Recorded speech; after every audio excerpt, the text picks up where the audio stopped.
Krisis ekonomi di Malaysia bermula pada tahun 1987 ketika saya berusia 20 tahun. Saya dapat merasakannya kerana walaupun saya masih remaja, tapi ramai kawan-kawan kehilangan pekerjaan. Ramai orang kehilangan arah hidup pada zaman di mana option orang Melayu hanyalah bekerja makan gaji, bekerja di kilang-kilang. Pada tahun-tahun di mana orang Melayu belum lagi menjadi peniaga yang berjaya. Tak ramai orang Melayu terlibat dalam perniagaan. Di zaman teknologi e-hailing belum ada. Di zaman platform digital belum ada. Menjadikan tak ramai orang yang kehilangan kehilangan pekerjaan ketika kemesyatan ekonomi dunia turut menjerumuskan ekonomi Malaysia ke dalam pertumbuhan yang sangat rendah dan ramai orang tak ada kerja. Ramai pelajar dan ramai graduan. Walaupun graduan tak ramai pada waktu itu, tuan. Sebab itulah Sudirman keluarkan lagu Aku Penganggur, mengeluarkan lagu-lagu mengenai si Swazah menganggur, mengeluarkan lagu-lagu. Dan ada sindiran-sindiran juga pada waktu itu, belajar tinggi tapi akhirnya bekerja sebagai kuli. Krisis ini berulang lagi pada tahun 1998. Juga pada era di mana teknologi yang paling moden ada pada waktu itu hanyalah email, hotmail. Belum lagi ada platform media sosial, apa yang dipanggil medsos sekarang, kerana FB hanya dilancarkan pada tahun 2008. Pada tahun 1968, ketika krisis ini berlaku dan saya telah pun bekerja sebagai wartawan, adalah tahun yang paling kritikal. Selain daripada kadar jenayah meningkat apabila orang kehilangan pekerjaan dalam keadaan mendadak, kerana krisis ekonomi bermula pada awal tahun 97 tapi memuncak pada pada Februari 1998. Kebetulan pada tahun tu, tuan-tuan, orang berhari raya pada bulan Februari. Jadi ramai yang setelah kembali pada hari raya pada bulan Februari dan masuk semula ke tempat kerja. Ramai orang menyambut bulan Syawal dengan kehilangan pekerjaan setelah mereka kembali pada bulan Ramadan. Banyak syarikat-syarikat yang tidak sampai hati nak membuang pekerja mereka pada bulan Ramadan, menyimpannya hingga mereka meraihkan Hari Raya. Tapi bila orang kembali pada minggu pertama bekerja pada bulan Syawal tahun 1998, ramai yang menerima notis pemberhentian kerja. Pada tahun yang sama juga, tuan-tuan, tak banyak dapat dilakukan. Orang tak boleh nak migrate menjadi peniaga di media sosial. Belum ada e-hailing pada tahun 1998. Jadi pada tahun tersebut ada tiga perkara besar yang berlaku. Pertama adalah meningkatnya kadar jenayah. Yang kedua, walaupun orang tergelincir daripada ekonomi, tetapi meningkatnya penggunaan dadah. Itu zaman dadah sintetik menjadi sangat popular dan membuka ruang penyebarannya. Yang ketiga adalah kadar perceraian di kalangan pasangan muda meningkat dengan banyak. Pada tahun 1968, tuan-tuan, mendengar kisah orang bercerai adalah perkara biasa dan ujian kepada perceraian kesemuanya adalah kerana faktor ekonomi. Sama ada keadaan menjadi goyah dengan tiba-tiba hanya kerana suami hilang pekerjaan atau isteri hilang pekerjaan atau kedua-dua hilang pekerjaan. Dan untuk pengetahuan, tuan-tuan, 1968 ketika ekonomi mengalami kemerosotan, Malaysia menikmati pertumbuhan ekonomi yang sangat hebat pada tahun sebelumnya, iaitu pada tahun 1990 sampai 1996. Kadar pertumbuhan ekonomi di Malaysia berada pada kadar 6 hingga 8%. Ada konsisten 7%. Ada tahun kita mencapai 9% pun. Sebelum kejatuhan mata wang melanda 5 negara Asia yang menyebabkan kelima negara ini hampir terjerumus dalam muflis. Korea Selatan, Thailand, Malaysia, Filipina dan Indonesia. Di mana di Filipina berlakunya di Korea Selatan dan di Indonesia berlakunya revolusi yang besar menjatuhkan presiden. Di Thailand keadaan juga kacau bilau. Di Malaysia revolusi jalanan bermula pada tahun 1998 di mana pertempuran di mana kesan daripada rakyat kehilangan kerja terbawa dalam keadaan politik yang tidak stabil. Dan itulah rusuhan jalanan bermula di Malaysia. Kegawatan 1998 walaupun bukan diakibatkan oleh wabak, hanya kerana diakibatkan oleh ringgit jatuh mendadak daripada $1 Amerika, tuan-tuan memerlukan RM2.50. Dia jatuh hingga ketika sebelum tambatan ringgit dibuat. Dia pernah melambung kepada $1, RM4.50. Bagi kebanyakan syarikat, ketika tahun-tahun di mana pertumbuhan ekonomi bermula dan di banyak sektor pada waktu itu mula membuat pinjaman wang dari luar, terutama daripada dipanggil sebagai pinjaman pesisir. Jadi banyak syarikat-syarikat besar, sama ada daripada pelabur asing ataupun JV ataupun joint venture dengan pelabur tempatan ni, mereka meminjam daripada luar. Jadi apabila menjadi lebih buruk lagi, apabila hutang luar negara terpaksa dibayar dalam kiraan RM4.50 untuk $1. Ketika mereka menandatangani perjanjian pada waktu itu, perjanjian adalah imbangan ringgit hanyalah $1 dibayar dengan RM2.50. Jadi apabila $1 mencapai RM4.50 sebelum tambatan ringgit dibuat pada penghujung 1998 di mana ringgit ditambat pada RM3.80. Tapi daripada RM2.50 naik RM1.30. Berarti ringgit telah jatuh hingga paras separuh daripada nilainya. Ini menyebabkan banyak orang menutup perusahaan ataupun terpaksa mengecilkan pekerjaan. Syarikat-syarikat yang besar seperti Astro pada waktu tu mempunyai 1,500 kaki tangan. Mengeluarkan hingga hampir separuh kaki tangan dia.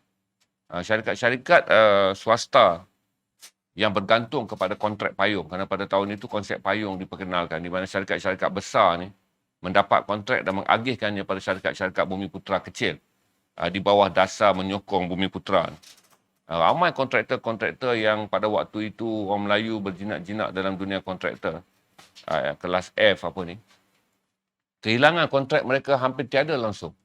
Dan ini menimbulkan suasana di mana pertama kali selepas ekonomi berkembang luar biasa, di mana lepas kemensyariatan tahun 87 tu, 1990 ekonomi dah berkembang dengan baik. Malaysia pernah mencapai 600 hingga 800 tahun sebelum kegawatan ekonomi. Ramai orang Melayu tak bersedia, dan kerana kejatuhan mata wang adalah sesuatu yang tidak dapat diramal dan tidak pernah dijangka. Dan ketika itu orang Melayu mula hidup dengan 5K ni, tuan-tuan, iaitu pekerjaan bererti mendapatkan wang untuk mendapatkan kenderaan yang baik. Jadi itu zaman di mana orang Melayu mula memiliki kenderaan-kenderaan mewah, terutama kerana recon, kenderaan mewah terpakai juga mula dibawa masuk ke dalam negara. Jadi ramai orang Melayu sedang mengalami demam untuk memiliki kenderaan mewah walaupun recon, tak kiralah daripada jenama Honda, Mercedes ataupun BMW. Pada tahun yang sama juga, orang Melayu mula memindahkan diri mereka daripada flat ni kepada kediaman yang apartmen. Walaupun kondo belum popular tapi apartmen. Jadi orang Melayu pergi daripada kereta kepada kediaman. Kemudian pada tahun yang sama juga, tuan-tuan, kad kredit boleh dimiliki dengan mudah. Sekecil RM5,000 bank memberikan anda kad kredit. Sehinggalah, saya ingat RM20,000. Itu zaman kad kredit. Kereta, kenderaan dan kad kredit. Ini tiga benda yang apabila berlaku kegawatan ekonomi dan orang kehilangan pekerjaan kerana kejatuhan mata wang, 3K yang selama ini menjadi identiti generasi 90-an bekerjaya muda dan keluarga muda ni, mengalami gugahan yang sangat luar biasa. Faktor hutangnya juga, tuan-tuan, menjadikan pada tahun tersebut ramai anak-anak muda yang berusia belum pun 30 tahun diisytiharkan muflis kerana tidak mampu menjelaskan hutang bagi pemilikan kenderaan, bagi pemilikan kediaman dan hutang kad kredit. Beban hutang ni juga, tuan-tuan, telah membawa mereka terjerumus kepada keriuhan jalanan, kerana pada waktu itu juga berlaku perpecahan politik yang sangat besar. Jadi antara tekanan ekonomi rakyat dan lapar serta politik yang memberi ruang untuk orang melahirkan protes, bantahan dan juga kemarahan, maka dia melahirkan rusuhan jalanan yang sangat besar. Negara berdepan sama seperti sekarang juga, konflik politik yang tidak stabil dengan wabak, kemudian menjerumuskan ekonomi. Pada waktu itu berlaku konflik yang sama juga, iaitu di mana kehilangan pekerjaan, konflik ekonomi dan politik telah menyebabkan Melayu kehilangan fokus. Saya belajar banyak daripada benda tu kerana saya juga adalah seorang perusuh jalanan pada tahun 1998. Mengusuh dan juga berdemonstrasi di jalanan. Kerana usia muda dan juga kecenderungan melahirkan rasa marah, kecenderungan untuk bertindak dalam taksiran nasionalis dan dalam taksiran pada waktu itu mahu menentang diktator mempengaruhi usia muda. Tapi itu pengajaran dia tuan-tuan. Daripada 1998 ekonomi negara hanya pulih pada tahun 2002 dan boleh bernafas dan kembali sukses pada tahun 2005. Masa yang diambil agak panjang. Saya masih ingat waktu saya berpindah daripada Astro ke NTV7 di mana pembayaran gaji pernah tertunggak hingga 45 hari di mana pada pertengahan bulan September kami menerima gaji pada bulan Ogos. Kadang-kadang gaji dibayar separuh, kadang-kadang dibayar penuh. Hanya pada tahun 2003, penghujung 2002 ke awal 2003, barulah gaji dibayar. Kadang-kadang pada 7 hari bulan atau 8 hari bulan lewat seminggu. Tapi jarang kami menikmati pembayaran gaji yang tepat pada hujung bulan seperti mana yang kita nikmati sekarang ataupun seminggu lebih awal lah, seperti mana yang kita nikmati sekarang. Tetapi mendapat gaji seminggu selepas hujung bulan adalah pencapaian terbaik yang boleh dilakukan oleh banyak syarikat. Walaupun dah sampai tahun 2002, iaitu 4 tahun selepas keresetan ekonomi.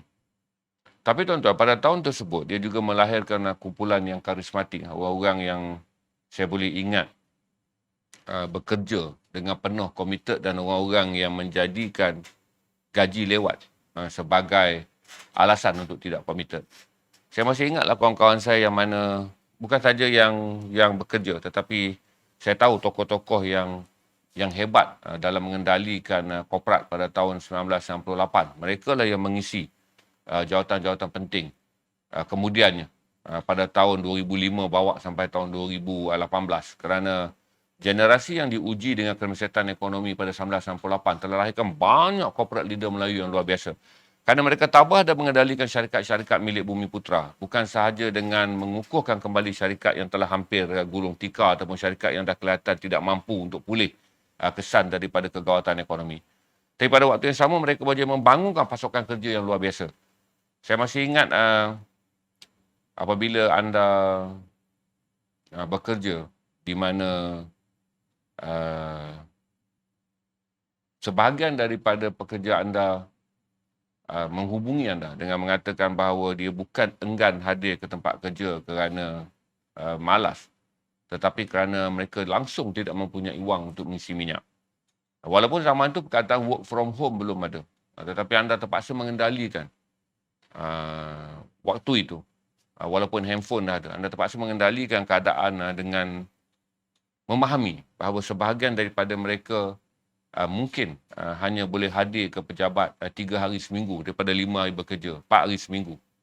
Berarti anda terpaksa mengendalikan pasukan kerja anda untuk tidak melaporkannya pada HR sebagai missing in action. Kerana ini boleh ambil tindakan buang kerja. Kerana pada waktu itu walaupun gaji lewat dibayar, pejabat dah harus berjalan. HR, orang yang berada dalam sumber manusia, berada dalam konflik yang sangat pelik di mana dari segi sumber manusia membayar gaji pekerja melebihi 7 hari daripada tempoh hujung bulan, di mana undang-undang buruh kita ni tuan-tuan, gaji bagi bulan haruslah dibayar kepada bulan selepasnya tak lebih daripada 7 hari bulan. Berarti kalau gaji bulan Ogos tu 7 September adalah tarikh terakhir untuk membayarnya. Jadi HR pun juga ada masalah di mana mereka tak boleh mengambil tindakan membuang kerja bagi orang yang enggan hadir bekerja dengan alasan bahawa mereka tidak dapat bekerja kerana syarikat sendiri tidak komited untuk membayar gaji mereka. Jadi ketika anda menjadi pengurus pada usia 30-an, awal 30-an saya jadi pengurus. Menguruskan kaki tangan yang kita kena faham bahawa sebahagiannya memanglah bersemangat untuk bekerja, tetapi ketiadaan keupayaan untuk hadir di pejabat kerana bukan saja kita fahamlah tuan-tuan. Berarti apabila seorang kaki tangan menelefon memberitahu mereka tidak dapat hadir bekerja kerana langsung tak ada wang isi minyak, tuan-tuan. Yang ada dalam kepala tuan-tuan adalah mereka juga mungkin tidak dapat menyediakan lauk dan nasi kepada keluarga walaupun memiliki kerja. Ini kesan panjang hingga tahun 2002. Dan saya ingat waktu tu tuan-tuan, saya cerita sini bukan untuk sombong. Saya ada gaji lebih kurang 7,500 gaji saya waktu tu. Dan kita terpaksa menyimpan RM600 sebulan. Saya masih ingat RM600 sebulan untuk memastikan pasukan saya hadir. Sekurang-kurangnya mereka boleh meminjam RM20 seminggu untuk isi minyak pada hari-hari yang betul-betul mereka tak ada wang untuk mengisi minyak. Boleh pinjam RM20 sehari. Waktu tu gaji dibayar di bank CIMB. Saya masih ingat kata terpaksa bagi kad ATM dan keluarkan. Dan waktu tu terpaksa bagi pada beberapa orang kaki tangan yang kehilangan, yang ketiadaan wang untuk hadir, terutama pada tengah bulan. Tuan. Dan saya ingat juga rasuah juga kuat pada waktu itu. Di mana oleh kerana ramai orang terjejas pendapatan. Rasuah juga sangat tinggi. Di mana era-era di mana paycheck journalist berkembang, era-era di mana tempat pun rasuah menular. Selain daripada rasuah menular kerana manusia tamak dan juga dikalahkan oleh wang. Daripada waktu itu rasuah juga berkembang. Kerana ramai orang yang mempunyai kuasa atau pengaruh dalam pekerjaan mereka. Tetapi masih lagi mengalami ancaman kewangan. Jadi itu pengalaman yang menyebabkan saya boleh melihat kerana saya remaja pada tahun 1987. Saya berada dan telah memegang jawatan pengurus pada tahun 1999. Hinggalah ekonomi kembali pulih pada tahun 2003 dan 2004 tu saya ingat hampir sukses. Dan 2005 kita kembali seperti sedia kala sebelum kegawatan ekonomi, sebelum krisis inflasi ataupun kos sara hidup kembali melanda Malaysia pada tahun 2012 dan makin teruk pada tahun 2015. Hari ini tuan-tuan, saya nak share dengan tuan-tuan tentang bagaimana orang-orang yang saya lihat mempunyai kekuatan luar biasa ketika mereka mengharung kesukaran ekonomi. Mereka kemudian menjadi orang yang luar biasa, outstanding, credibility, karismatik. Saya ingat istilah hardworking pada waktu itu sangat ketara pada tahun 1999, tahun 2000, 2001. Saya ingat dia perkataan office in the mind. Saya diperkenalkan tentang office in the mind. Lepas tu saya diperkenalkan kata meeting boleh berlaku pada pukul 12 malam. Bos boleh saja mendapat idea yang mengejut. Kerana bos juga seorang yang gelisah dan berfikir. Dan kadang-kadang bila dia menyendiri hingga pukul 1 pagi, 2 pagi tuan-tuan, barulah dia kena blok dulu daripada masalah harian. Kadang-kadang bos ni bila datang pejabat tuan-tuan, dia dah mengalami mental block kerana dia mengalami bagaimana nak menyelesaikan masalah hari itu dengan sebeban kertas di atas meja. Jadi bos tak dapat fikir tentang hari esok tuan-tuan. Dia datang ke ofis dalam menyelesaikan masalah hari ini. Jadi bos-bos yang mana ingin merenung ke depan, dia hanya dapat berfikir pada malam hari. Jadi kadang-kadang pukul 11, pukul 12, barulah dia ada solution. Bagaimana kita boleh bergerak besok lusa. Ataupun sekurang-kurangnya plan seminggu. Untuk keluar daripada kemelut yang sedang membelenggu kita selama seminggu ini. Jadi saya masih ingat bagaimana saya jarang tidur sebelum jam 12 ataupun paling tidak menunggu hingga jam 1 pagi. Kerana pada waktu itulah bos akan rajin telefon. Waktu tu belum ada grup WhatsApp apa tuan-tuan. Phone hanyalah boleh mesej dan boleh call. Jadi bos call dan bagi tahu ini adalah ini. Dan saya masih ingat tuan-tuan kerana excitementnya, meeting pertama akan bermula pukul 8 pagi. Walaupun masuk pejabat pada waktu ada 9 hingga 6 petang bagi syarikat korporat. Tapi bos dan kita semua akan hadir. Jadi kita ingatlah kalau tim pengurusan ada 15 orang tuan-tuan. Bos akan dapatlah 4 ataupun 5 rakan yang akan datang. Jadi walaupun waktu itu jawatan-jawatan yang diberi sangat besar, pos dia general manager, net president, tapi tak ramai yang committed. Kerana ramai akan menggunakan alasan syarikat berada dalam keadaan moral yang sangat rendah. Syarikat berada dalam keadaan gaji pun lambat bayar. Syarikat berada dalam keadaan entah bulan ini mampu bayar gaji atau tidak. Jadi saya lihat beberapa orang yang committed datang bekerja walaupun hanya sepertiga daripada kekuatan sebenar pasukan pengurusan. Datang dan mendengar dan melaksanakannya. Manakala bos pun faham waktu tu, mereka yang tak hadir ni pun kalau mereka hadir dan diberi maklumat ni, mereka tak akan bekerja untuk melaksanakannya. Jadi pada waktu tu tuan-tuan, pada usia saya 31 hingga 33 tahun, saya banyak melihat karakter good boss dan bad boss. Maksudnya ada bos-bos yang memang dari jabatan yang mereka sangat committed hadir pada pukul 8 pagi, 9 pagi dan melaksanakannya. Dan mesyuarat pada waktu itu hanya boleh menyediakan kopi 3 dalam 1. Itu je yang boleh kita minum. Kita tak ada sebab banyak syarikat terpaksa membuat cost cutting hingga ke tahap tiada kerakyaan. Itu saya hadir dan sampai sekarang kemudian saya akan ingat generasi yang saya lihat melalui zaman ni.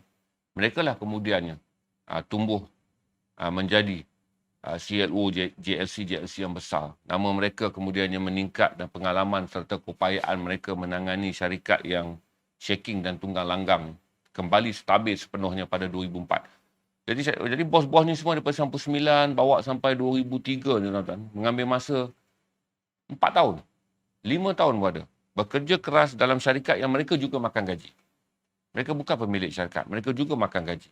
Itu corporate leader yang luar biasa dilahirkan dari kalangan generasi tahun awal 2000-an yang berusia 30-an. Mereka lah kemudian yang saya lihat mencanak naik dan menjadi kumpulan yang diburu oleh banyak JLC dan oleh banyak syarikat-syarikat yang kemudiannya yang menganggap kata asas yang kuat yang melahirkan pemimpin yang melahirkan corporate leader Melayu dengan jumlah yang ramai adalah kerana pada 1998 hinggalah tahun 2003, 5 tahun yang menguji tu telah melatih ramai ketua-ketua dan anak-anak muda yang menjadi pemimpin pada waktu itu, memimpin perniagaan dalam keadaan krisis dan berjaya. Jadi itulah tuan-tuan akan lihat nama-nama besar tu, kalau tuan-tuan lihat nama-nama besar yang memimpin JLC adalah mereka yang berada di mana pada 1998 hingga 2003. Itulah 5 tahun yang saya fikirkan sampai sekarang. Saya sentiasa menganggap kata tak mungkin ramai orang Melayu menguasai korporat-korporat JLC yang besar dan menjadi kepercayaan serta menjadi game changer. Ini banyakkan waktu tu tuan-tuan, berbanding dengan mereka yang bekerja dalam sektor kementerian, dia sangat stagnan. Game changer ataupun risk taker dalam ekonomi Malaysia kebanyakan dibentuk oleh anak-anak Melayu yang datang daripada syarikat-syarikat yang sangat struggle dan sangat survival. Sama ada syarikat-syarikat JLC ataupun pelaburan asing yang bertapak di Malaysia. Itu generasi yang saya masih ingat lah. Saya nak sebut nama ni ramai. Yang saya tahu mereka datang daripada latar belakang tu. Sama ada mereka bekerja dengan pasokan Melayu tempatan ataupun mereka bekerja dengan company antarabangsa di mana tekanan yang dikenakan hanyalah ke atas Malaysia. Syarikat seperti Shell, syarikat-syarikat pelaburan yang mempunyai principal company ataupun pelaburnya daripada peringkat antarabangsa. Kes yang aneh yang mereka hadapi hanya di Malaysia kerana syarikat-syarikat yang ini melabur di luar tempat-tempat lain tidak berlaku kerana tekanan ekonomi 1998 hanya melanda 5 negara. Menjadikan akhirnya orang-orang ini bekerja dan dianggap sebagai kumpulan yang paling berpengalaman menangani masalah kerana mereka menangani masalah daripada syarikat tidak dapat mencapai keuntungan. Operasi syarikat berada dalam kucak-kacir dan mereka boleh mengendalikan pasokan yang besar. Pada waktu itu tuan-tuan, ada syarikat yang kalau macam tempat saya kerja tuan-tuan 450 orang. Dipecahkan kepada 2. Untuk strategi perniagaan tu 100 orang letak di bawah anak syarikat, 300 lebih berada dalam syarikat induk. Syarikat-syarikat lebih besar seperti Petronas, syarikat-syarikat lebih besar seperti DRB Highcom yang sangat-sangat teruji pada waktu itu. MAS juga mengalami masalah besar kerana pada waktu itu walaupun penerbangan tidak terjejas kerana pelancongan, tapi operasi menjadi sangat tinggi dan keupayaan orang-orang Malaysia untuk keluar melancong menjadi merudum dengan teruk. Mereka yang berada dalam sektor runcit, yang berada dalam perniagaan sederhana, istilah SME pun belum lagi popular. Kita masih lagi menggunakan IKS, dipanggil industri kecil sederhana sebelum ditukar kepada perusahaan kecil dan sederhana. Jadi tak ramai yang mampu. Cuma apa yang saya boleh ambil tu tuan-tuan, daripada tahun 1998 yang saya anggap sebagai krisis universiti ataupun universiti krisis yang menjadi sebuah universiti yang telah melahirkan ramai orang yang kemudiannya saya kagum dan saya merasa tabik kerana pada tahun 1998 hingga 2002-2003 inilah wajah-wajah yang memimpin syarikat-syarikat luar biasa yang sepatutnya telah ditutup tapi hingga hari ini tumbuh dan kekal, mantap dan matang. Menyebabkan saya melihat apabila berlaku kegawatan yang sekarang tahun 2020 apabila COVID melanda. Walaupun ini yang paling buruk kalau banding 87, 98 ini yang paling buruk kerana dia adalah kemelesetan ekonomi dunia. Walaupun ekonomi dunia pernah meleset tuan-tuan. Ketika Malaysia mencapai pertumbuhan 6% pada tahun 2012 hingga 2014. Ekonomi negara berada pada 5-6%. Ekonomi dunia berkembang pada 2 ke 3% saja pada waktu itu. Berarti Malaysia berada dalam jajaran sekali ganda lebih tinggi daripada pertumbuhan ekonomi dunia. Cuma dalam stream hari ini, saya nak beritahu pada saudara kata, dalam jangkaan saya, Mac akan menjadi keadaan kembali pulih. Semalam saya dapat stream sikit dia tengah-tengah sale tu. Saya beritahu kata, walaupun varian Omicron melanda dunia sekarang dalam tahap yang sangat tinggi, tapi oleh kerana 2 tahun manusia ataupun mereka yang mengendalikan pentadbiran kewangan dan mereka yang mengendalikan pentadbiran kesihatan dan politik global ni telah mengambil langkah untuk tidak menjadikan dunia berundur ke belakang walaupun angka Omicron sangat besar. Eropah mengumumkan bahawa mereka akan kembali seperti sedia kala. Tiada penutupan sepadan, tiada lagi hadkan penerbangan, tiada lagi kawalan-kawalan ketat yang dibuat walaupun Eropah masih lagi menjadi benua yang kedua tertinggi menerima jangkitan pada kadar 400 ke 500 ribu kes sehari. Amerika masih kekal 780 ribu kes sehari semalam. Malah Amerika, tuan-tuan, sampai dah tak didaftarkan kes orang yang kena Omicron ni, kecuali anda di bawah Delta, di mana Amerika masih lagi mempunyai kadar jangkitan 70-30. 70 Omicron dan 30 Delta. Angka kematian di Amerika meningkat pada purata 2,056 orang sehari semalam. Lebih tinggi daripada dulu saya stream mula-mula tu ketika Omicron melanda. Amerika hanya ada 1241 kes, kemudian naik 1521 kes, naik 1880 kes, dan sekarang Amerika berada pada kadar 2,000, 3 kes atau ke 2,005 kes sehari. Eropah pun sama, tuan-tuan. Berarti semua semalam Pertubuhan Kesihatan Sedunia dan juga ahli-ahli ekonomi Eropah, Kesihatan Eropah telah mengeluarkan kenyataan mereka tidak akan mengambil langkah berpatah balik ke belakang. Berarti saya fikir kata Mac, dunia apa yang sekarang ni menjejaskan kadar inflasi adalah kerana rantaian ekonomi terjejas akibat banyak sempadan ditutup, banyak operasi yang bersifat penghilangan dan banyak kegiatan import ekspor terjejas teruk kerana dunia mengamalkan sekatan yang terlampau ekstrim apabila Omicron melanda. Tapi dengan sekarang mereka mengatakan bahawa dunia akan dibuka. Oleh kerana jangkaan mengatakan bahawa Omicron akan melanda pada puncaknya hingga Februari dan Mac, berarti Omicron tak akan boleh berkembang lagi berdasarkan angka seperti Delta, di mana sama ada anda divaksin, anda tak divaksin, anda akan dijangkiti, sistem tubuh akan bekerja. Berarti pada Mac, jangkitannya akan menjunam kepada paras yang sangat rendah. Kematian antara dua waktu itu saya kira adalah perkara yang tak boleh dielakkan. Di mana Amerika berpegang pada dasar jumlah kematian yang masih tinggi di negara mereka adalah rakyat yang enggan divaksin. Jadi kata Anthony Fauci dengan biasa, dan dia adalah orang daripada Oktober tahun 2021 telah menasihatkan Presiden Joe Biden bahawa tidak wajar untuk mengambil langkah melancarkan darurat ataupun lockdown di Amerika ketika 60% rakyat Amerika telah berjuang untuk mendapatkan vaksin. Dan dia kata Delta hanya akan membunuh mereka yang tidak divaksin. Manakala orang yang telah divaksin akan menerima jangkitan tahap 1 dan tahap 2. Anthony Fauci memberi nasihat yang sama kepada Joe Biden dalam keadaan kali ini. Dengan mengatakan Amerika harus bergerak ke depan. Sekiranya seorang yang divaksin atau tak divaksin dilanda Omicron, kebolehupayaan varian ini membunuh adalah rendah. Kecuali kes-kes yang di mana sekarang ni, 99% angka kematian daripada 2003 orang sehari di Amerika secara purata adalah angka yang datang daripada Delta. Eropah juga akan membuka benuanya. Saya suka nak mengingatkan saudara untuk memastikan Februari dan Mac adalah bulan yang kita semua masih boleh bertahan untuk tidak terus berada dalam vibe negatif. Kerana ini adalah dia dah panggil Ayo Mac, sila bergerak. Get ready, dan kemudian saudara akan boleh berlari. Kalau saudara ahli sukan, saudara faham Ayo Mac, get ready, go. Supaya tuan-tuan boleh faham bahawa saya bimbang ketika peluang dan juga potensi untuk negara ini kembali maju dan berkembang rancak bermula pada Mac ataupun April. Saya bimbang pada waktu tersebut keracunan minda telah menjadikan anda semua tidak sedar tentang potensi kemajuan. Orang-orang yang mengalami vibe negatif, orang-orang yang telah diracun, orang-orang yang telah pun memperosokkan diri dia dalam suasana negatif. Orang-orang yang telah sengaja menjadikan diri dia play victim, dan orang-orang yang telah menjadikan kehidupannya sebagai mangsa tidak sedar bahawa peluang telah pun datang bertubi-tubi dan saudara masih lagi berada dalam persekitaran apa yang berlaku, aku kehilangan itu dan aku kehilangan ini. Sekiranya pada Februari dan Mac kita tak dapat memperbaiki reputasi kita, tuan-tuan. Ketika April telah membuka langkah di mana saya jangka ekonomi akan dibuka dan pacuan semula akan berlaku.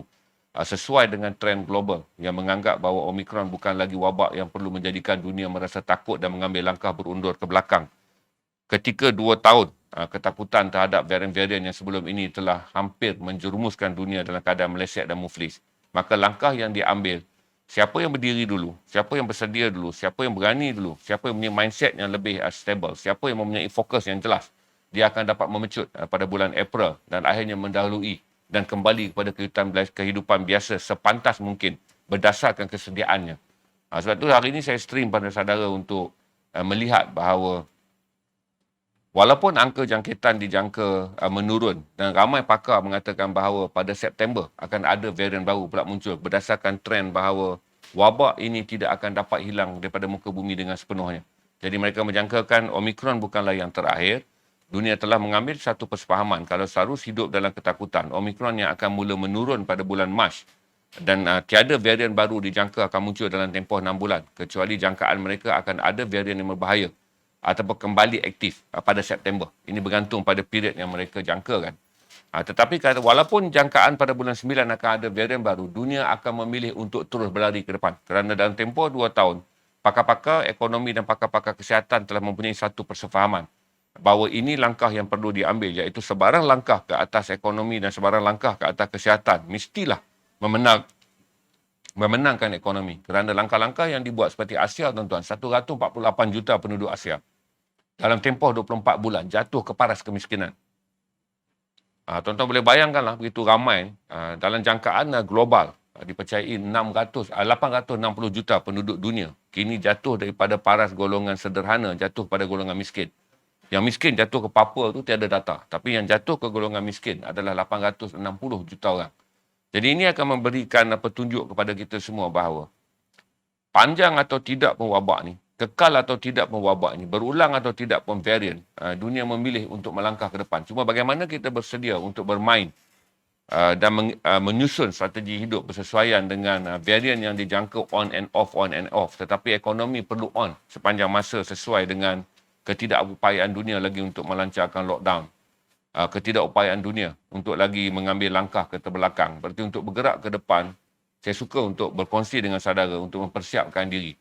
Sekiranya saudara masih berada seperti dalam video yang saya katakan dulu, iaitu saudara masih lagi orang yang banyak membebel, saudara masih lagi play victim, menganggap apa yang berlaku pada diri saudara adalah satu penganiayaan, saudara adalah mangsa. Kalau saudara masih lagi hidup di lingkungan orang-orang yang mempunyai aura negatif, orang tak dapat memacu saudara melihat bahawa matahari akan muncul dengan baik setiap hari. Matahari muncul dengan baik setiap hari. Tetapi matahari ekonomi akan muncul dengan begitu terang pada bulan April sesuai dengan jajaran yang sedang disusun oleh semua pemain ekonomi dunia dan kerajaan yang ada di seluruh dunia bagi menjadikan Februari dan Mac sebagai struktur penyusunan semula membuka ekonomi dunia supaya economic change yang sedang terkunci sekarang, deadlock sekarang, dapat dihidupkan semula. Jadi sekiranya ini berlaku, tuan-tuan, saya bimbang pada bulan Jun, tuan-tuan masih lagi orang menggigit jari kerana mengalami keracunan teknik berfikir yang salah.